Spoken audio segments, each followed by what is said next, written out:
Hello दोस्तों, कैसे हैं आप लोग। उम्मीद है कि आप अच्छे होंगे। दोस्तों, मैं हूं आपका दोस्त राजीव कुमार रंजन। दोस्तों, आज हम लोग बात करेंगे हड़प्पा का, जो हमारा हड़प्पा कालीन जो नगर चल रहा है उस पर हम लोग 1 बाय 1 एक तरह से विस्तार से हम लोग बात कर रहे हैं दोस्तों। और उम्मीद है कि आपको हमारा ये सीरीज बिहार दरोगा स्पेशल जो आपको सीरीज चल रहा है ये आपको पसंद आ रही होगी दोस्तों। तो चलिए दोस्तों, अभी तक आप हमारे चैनल को सब्सक्राइब और लाइक नहीं किए हैं तो ज़रूर कर दें दोस्तों। चलिए, आज हम लोग पढ़ते हैं लोथल के बारे में दोस्तों। लोथल, उसके बाद कालीबंगा, उसके बाद बनावली, उसके बाद धौलावीरा। इसके पहले वाले आप वीडियो अगर हमारा नहीं देखे हैं तो ज़रूर देख लें। तो आज हम बात करेंगे दोस्तों लोथल के बारे में। ये जो भी हम लोग पढ़ रहे हैं ये कहीं ना कहीं बहुत ही इम्पोर्टेंट है दोस्तों। और जो मैं यहाँ अंडरलाइन करता हूँ जो फैक्ट को, वो कहीं ना कहीं एग्ज़ाम में पूछा गया है दोस्तों। ठीक है, हमको बस पढ़ना है एग्ज़ाम के पॉइंट ऑफ व्यू से दोस्तों। ये नहीं, हमको इतिहासकार नहीं बनना है। ठीक है दोस्तों, कि 10 किताब 20 किताब लेके बैठ गए और लगे रहे हैं सब में कंटेंट खोजने कि कौन में किस में कितना ज़्यादा है, किस में क्या क्या नहीं है, कौन बुक में। सब 10 तरह का बुक ले आए, उसको खोज के उलटना शुरू कर दिए। तो वो जो है, वो बच्चा जो है सिर्फ उसी में लगा रहता है, वो कुछ परीक्षा नहीं निकाल पाता है दोस्तों। ठीक है, वो सिर्फ बस आपको जहाँ मन तहाँ से डिस्टर्ब करेगा आपका माइंड को, वो बुक्स उतना सारा, लेकिन आपको परीक्षा को पास नहीं करवाएगा। अगर आपको पढ़ना है तो सिर्फ एक ही बुक्स आप लीजिए, और वह बुक्स है हमारा लूसेंट का। या तो आप NCERT पढ़िए, या तो फिर आप क्राउन का बुक्स लीजिए, जो कि बहुत ही अच्छी बुक्स है अभी।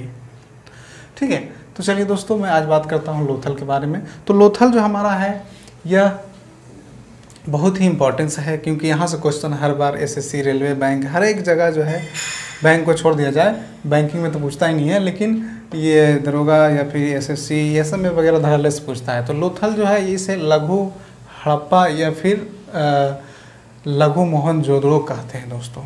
लघु हड़प्पा, लोथल को लघु हड़प्पा या लघु मोहनजोदड़ो कहा जाता है दोस्तों। ठीक है, तो इसकी बात अब करते हैं। अब इसकी खोज की बात करते हैं कि इसको खोजा किसने। तो इसकी खोज जो है 1954 में SR राव ने की थी। SR राव जो कि इतिहासकार हैं, इन्होंने ही 1954 में खोज निकाला था।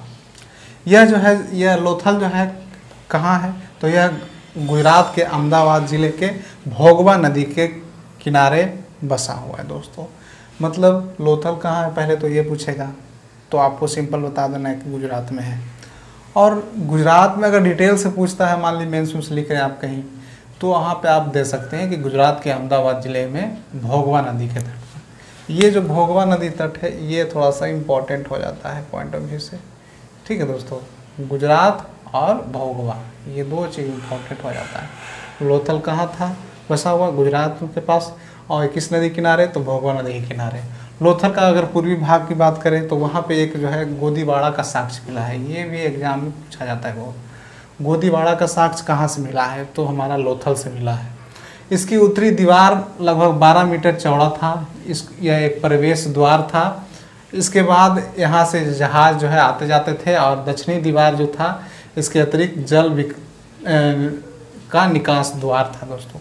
एक तरह का लोथल जो है एक बंदरगाह था दोस्तों। यहाँ पे जो है कई सारे जहाज़ जो है, जो हमारा जो हड़प्पा, हम जानते हैं कि हड़प्पा का जो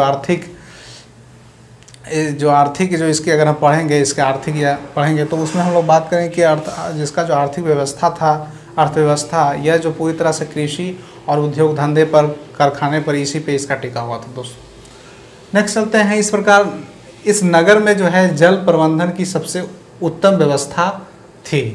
कहता है कि इस प्रकार इस नगर में जल प्रबंधन का नहीं, जल प्रबंधन का जो है सबसे उत्तम किस्म कहाँ मिलता है, तो हमारा वह लोथल में मिलता है। कहाँ मिलता है दोस्तों, तो हमारा यह लोथल में मिलता है।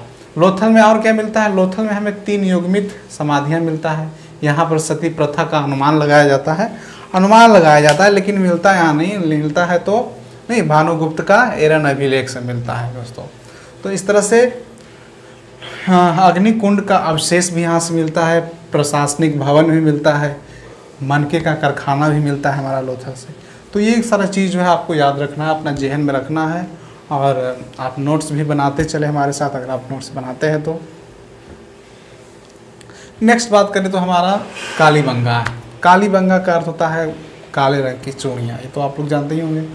यह जो है कहाँ है, राजस्थान में पड़ता है कालीबंगा। राजस्थान के गंगानगर जिले में स्थित है। इसकी खोज जो है 1951 में अमलानंद घोष ने की थी।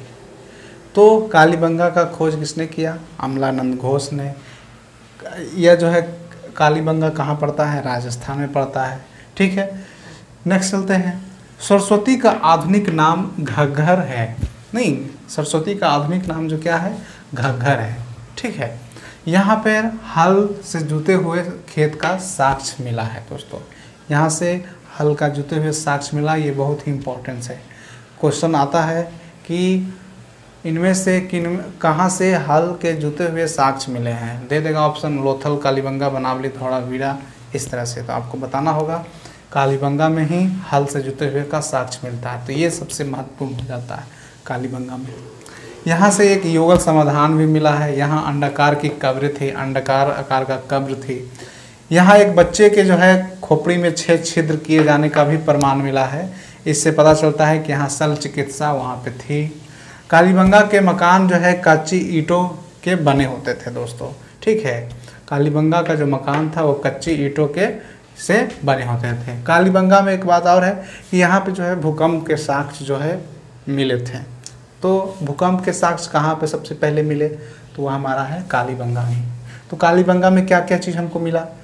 शल्य चिकित्सा के बारे में बात की, भूकंप के बारे में बात किए। यहाँ पे जो है अंडाकार कब्रें मिले, यहाँ पे युगल समाधान मिला, यहाँ पे सबसे अगर महत्वपूर्ण बात करें तो हल से जुते हुए खेत मिले। नहीं, हल से जुते हुए खेत मिले। इसका खोज किसने किया? तो अमलानंद घोष ने किया 1951 में। काले रंग की चूड़ियाँ इसका अर्थ होता है, यह राजस्थान में पड़ता है कालीबंगा। तो उम्मीद है दोस्तों आपको ये फैक्ट याद आ गया होगा, आपका रिवीजन भी होता जा रहा है। बनावली, अब हम बात करते हैं बनवाली। तो बनावली जो हमारा है यह हरियाणा में पड़ता है, हिसार जिले में। यह जो है सरस्वती नदी के किनारे स्थित है। हमारा बनावली जो है यह हरियाणा में पड़ता है। यह जो है किस नदी के किनारे पड़ता है? सरस्वती नदी के किनारे बसा हुआ है। इसकी खोज की बात करें तो 1974 में RS बिष्ट ने इसकी खोज की थी। 1974 में RS बिष्ट ने इसकी खोज की थी दोस्तों। यहाँ से मिट्टी के हल का भी साक्ष्य मिला है, मिट्टी से बना हुआ का हल का साक्ष्य मिला है। साथ ही साथ बढ़िया किस्म का जौ भी यहाँ से मिला है दोस्तों।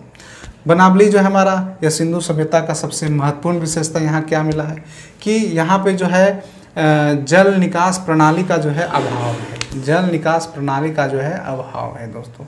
जल निकास प्रणाली का क्या है? अभाव। ये क्वेश्चन पूछता है बनावली में किनमें से जल निकास का अभाव है? तो हमारा बनावली है। ठीक है, तो ये था। यहाँ का मकानों को जो है से पता चलता है कि यहाँ के लोग जो है बहुत ही समृद्ध हैं। ठीक है, यहाँ का मकान यहाँ बहुत ही सुंदर सजावटी से बना हुआ था, जिससे कि पता चलता है कि यहाँ मकान जो है ये कहीं ना कहीं समृद्ध परिवारों का है, एक तरह से समृद्ध लोगों का यहाँ है। कहा माना जाता है कि यहाँ पे मंदिर के साक्ष्य होने की संभावना व्यक्त किया गया है, लेकिन मिला नहीं है मंदिर। नेक्स्ट चलते हैं तो हमारा है धौलावीरा। धौलावीरा जो है यह कहाँ है? यह गुजरात में है। गुजरात के नहीं भचाऊ ज़िले से ताल्लुक़ रखता है।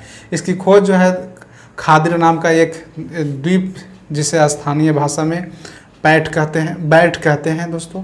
नहीं, इसका खोज 1967-68 ईस्वी में श्री JP जोशी ने किया था। धौला का अर्थ होता है क्या? सफ़ेद, और वीरा का अर्थ होता है कुआं। यहाँ से क्या क्या चीज़ खोजा गया? तो यहाँ से नेवले के पत्थर की मूर्ति मिला, घोड़े के अवशेष मिला है, नहीं छोटे पशुओं के अवशेष मिले हैं। यहाँ पे जो है यहाँ के निवासी के बारे में कहा जाता है कि ये लोग जल संरक्षण का तकनीक भी जानते थे। यहाँ पे प्रवेश द्वार, जो मुख्य द्वार पर एक साइन बोर्ड मिला है। नहीं, एक तरह से यहाँ पे चूने का जिप्सम भी मिला है दोस्तों हमारा धौलावीरा से। तो इस तरह से लोथल, कालीबंगा और बनावली, धौलावीरा ये हम लोग आज समाप्त किए। ये हमारा जो प्रमुख नगर थे। इसमें से और भी कुछ है जो इम्पोर्टेंस है, कुछ और मैं बता दूंगा, कुछ इसके बाद कुछ और भी हैं छोटे छोटे, जिसके बारे में 1-2 फैक्ट है बस, तो उसके बारे में मैं बता दूंगा आपको विस्तार से। और दोस्तों आप हमारा अगर पहला नहीं देखें तो ज़रूर देख लें, और लाइक और शेयर करना ना भूलें दोस्तों, कमेंट करना ना भूलें। तो ओके दोस्तों, धन्यवाद। फिर हम लोग मिलते हैं नेक्स्ट वीडियो में, तब तक के लिए जय हिंद दोस्तों।